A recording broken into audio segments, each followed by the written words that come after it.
Let's get started with your next pro tip. So, your next pro tip from us is about how to deal with difficult buyers. Now, this is something which obviously comes with practice, but I suppose we can obviously give you a lot of different tips and tricks on how can you deal with difficult buyers, how do we deal with difficult buyers, and how can you differentiate between a buyer that's just confused and a buyer that really just wants to take the mick and waste your time. So, let's get straight into it. Now, why does this matter? And why does it matter that you learn how to efficiently deal with difficult buyers and differentiate them? Some buyers may attempt to exploit policies, demand discounts, and manipulate sellers like yourself. Now, there are just some horrible people out there. Unfortunately, some people just will do this. Now, being able to learn how to recognize these buyer agendas early helps prevent stress from your end, helps prevent your mental health from deteriorating from these horrible buyers that just want to take the mick at times, and losses financially. If a buyer is there to scam you, that can lead to a lot of difficulty, loss financially and also mentally for yourself. Again, professionalism, protection, they're really key in maintaining a successful reselling business and maintaining that brand that we are trying to build together. At the same time, getting rid of people who really are there just to waste your time. Now, first of all, how are we going to spot these buyer agendas? Now, there are some common red flags that we can pinpoint to you, and you across your reselling journey will see some other red flags about buyers just really taking the mick and wasting your time. Now, unreasonable demands are one thing. So, requests that go beyond standard marketplace policies. Now, some examples of these may be, for example, if they want the item today. No, you simply cannot do that. Yes, tomorrow, next day may be possible if they pay a little bit more, as spoken about in previous videos. Other things such as if they want you to package it in gold, for example. I mean, that's just a silly example, but I'm sure you may be able to know which requests go beyond standard marketplace policies. I mean, another really, really, really big thing that you'll see is people offering to pay off platform.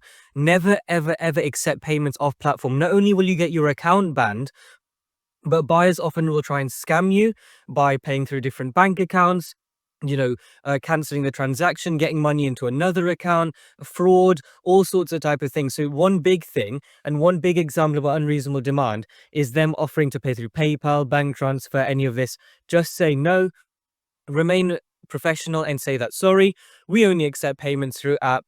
Add a smiley face at the end. Hope you understand. Done. That's how you maintain professionalism, and that's how you make sure that unreasonable demands are just squashed. Another one, frequent disputes. So buyers with a pattern of contentious behavior. Some buyers, if you look at their reviews, will have just many, many one-star reviews. Again, why is that? Are they just a horrible buyer? Are they just difficult, or are they just got unlucky? Probably the former, right? Another one is vague complaints. So issues raised without clear evidence or unrealistic claims. Now, I recall a buyer the other time saying, "Oh, you sent this in the post when in fact we received this." They sent us a picture of a skirt when in reality we sold them a Wrangler denim jacket. Now, we don't stock skirts at all in our entire warehouse of the tens of thousands of items. So we know that they're trying to scam. Now, again, this is a vague complaint that they haven't provided much information. The label was off. It was just very, very weird. And again, this is a vague complaint that, there's not clear evidence and they're just making unrealistic claims. Now that you've learned to address these, now that you've learned to recognize these problems, how you learn to address them and address these difficult buyers. Now, this is something that is probably a bit easier than actually recognizing it, but again, you'll pick this up over time. Now, remain calm and professional as always. This is a running theme when coming with customer service. Remain calm and professional. Avoid defensive or emotional reactions. Don't show emotions, even if you are frustrated by them. Do not show it. Take a deep breath. You're responding on text anyway, and or on your laptop. You can, remain professional, remain calm. Next is active listening. Now, a lot of the time you may think that they're scamming, but listen to what they're trying to say, perhaps. Acknowledge concerns and show empathy. Even if you don't give a damn because you know that they're trying to scam you, still show concerns and show empathy that, okay, sure, I understand that this is what's going on. I'm really sorry. Even if you don't give a damn, just show it, and they'll probably calm down and be like, "Oh, okay, this guy's probably quite nice. This buyer's probably quite nice. Let's just leave them alone," kind of thing, and not try and scam them. Again, that might deter some buyers, and also show that you're professional and you're not going to give in to their rubbish antics. Another one is offer fair solutions. So refunds, replacements, reasonable resolutions. Sometimes buyers, they may ask for something that's unreasonable. For example, buyers, they may be deep rooted in a real problem. For example, a buyer may receive an item with a tear in that you didn't send. That's a very common thing that may happen. Now, they may say that, oh, we want full refunds and we will not be sending the item back. That is a unreasonable demand, as mentioned in the last slide over there. Offer a fair solution. Say, I completely understand. I'm really sorry. How about we pay for your return label and send it back? We will not be able to refund you until we receive the item back. We will refund you immediately upon receipt. That is professional, that is calm, that is courteous, while also protecting yourself and protecting the buyer's income by saying that you will pay for the label because it is our fault that we sent over the torn item, while also remaining professional and not giving in to any, you know, unreasonable demands. Another, set clear boundaries, politely reinforce platform rules and policies. Again, this is going back to the quick mention of if they're asking to pay off the platform, say, sorry, we only accept payments on platform, on Depop, on Vinted, blah, blah, blah. If you would like to pay, we will send your item as soon as we receive confirmation of payment through the platform. That is fair, that is professional, that is courteous, and that will prevent you from getting your account banned and also keeping your buyer happy. Now, those are just some things that we can do. Now, how are you going to protect yourself and your time? Your time is your most valuable non-renewable resource, as we like to say at the Reselling Revolution. Documentation is key. Now, let's say out of all of this, you have seen that this buyer note is being malicious. Now, you're a little bit scared that, oh, what if they leave a bad review and start, tainting our reputation? Documentation is key, as mentioned here.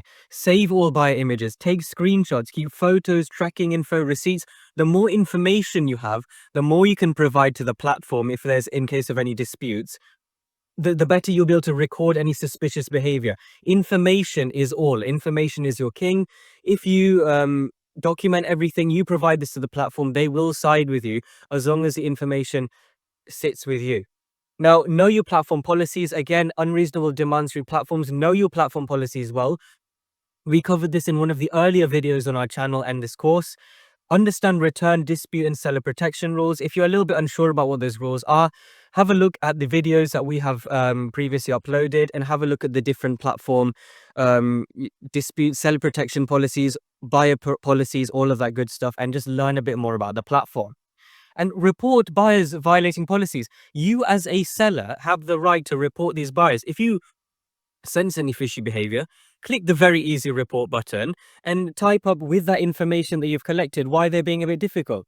Absolutely, you can do that. And the buyer will not be notified that they've been reported. They'll not be notified of this until a resolution comes out, perhaps leading to their ban, etc. By then, it's too late for them to do anything malicious anyway. You have won, they have lost. End of story. Good news for you. Good news for sellers. And good news for sellers that actually care about their buyers as well, care about their time, and care about providing a good service.